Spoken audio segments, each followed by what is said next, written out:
3 నెలల కాంగ్రెస్ పాలన అంతా అస్తవ్యస్తంగా మారిందన్నారు మాజీ మంత్రి హరీష్ రావు. సాగునీరు అందక రాష్ట్రంలోని రైతులు తీవ్ర ఆందోళనతో ఉన్నారని ఆరోపించారు. రాష్ట్ర ప్రభుత్వ నీటి నిర్వహణ సరిగ్గా లేకపోవడంతో అన్నదాతలు ప్రజలు తీవ్ర ఇబ్బందులు పడుతున్నారని ఆవేదన వ్యక్తం చేశారు.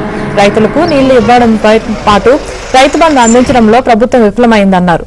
కరెంటు ఎప్పుడు వస్తుందో ఎప్పుడు పోతుందో అర్థం కాని పరిస్థితి ఉందన్నారు. అకాల వర్షాలతో రాష్ట్రంలో 20 లక్షల ఎకరాల్లో పంట నష్టం జరిగిందన్నారు. రైతులు ఆదుకోవడంలో ప్రభుత్వం పూర్తిగా విఫలమైందని హరీష్ రావు ఆరోపించారు. కాంగ్రెస్ పాలన చూస్తే ప్రజా సమస్యల మీద ఈ కాంగ్రెస్ పార్టీకి ప్రభుత్వానికి అసలు పట్టి లేదని మనకు స్పష్టంగా అర్థమవుతా ఉంది. కానీ అదే సమయంలో ప్రజల దృష్టి మరల్చడానికి చిల్లర ప్రయత్నాల మీద ఎక్కువ దృష్టి పెట్టినట్టు కూడా మనకు స్పష్టమవుతా ఉంది. రాష్ట్రంలో రైతులు గత 10 ఏళ్లలో ఎప్పుడూ లేనంత తీవ్రమైనటువంటి ఆందోళనలో ఇలా రాష్ట్రంలో రైతులు ఉన్నారు.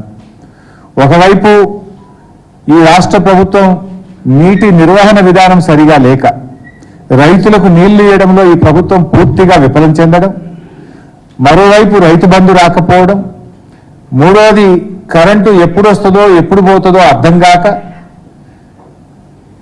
ఈ వచ్చిరాని కరెంటుతో లో వోల్టేజీ కరెంటుతో మోటార్లు కాలిపోతా ఉంటే ఇలా రైతుల మీద ఆర్థిక భారం పడుతున్నటువంటి పరిస్థితి.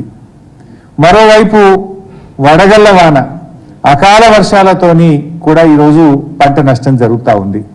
ఇవన్నీ కూడా ఒక తీవ్రమైనటువంటి ఆందోళనలో ఇలా రైతాంగం ఉన్నటువంటి పరిస్థితి. రాష్ట్రంలో దాదాపు 20 లక్షల ఎకరాల్లో పంట ఎండిపోయినట్టుగా మా పార్టీకి ప్రాథమికంగా అందుతున్నటువంటి సమాచారం. ఇలా 20 లక్షల ఎకరాల్లో పంట ఎండుతూ ఉంటే ఇప్పటికీ కాంగ్రెస్ వచ్చిన ఈ 100 రోజుల్లో 180 మంది రైతులు ఆత్మహత్య చేసుకున్నారు. పరిస్థితి ఏమో ఇంత గంభీరంగా ఉంది.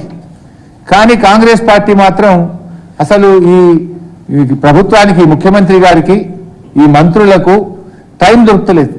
క్షేత్రస్థాయిలో వెళ్ళి పరిస్థితిని అంచనా వేయడానికి కానీ, రైతుల్ని ఓదార్చడానికి కానీ, రైతులకు భరోసా కల్పించడానికి కానీ ఈ ప్రభుత్వానికి అసలు టైం దొరకలేదు.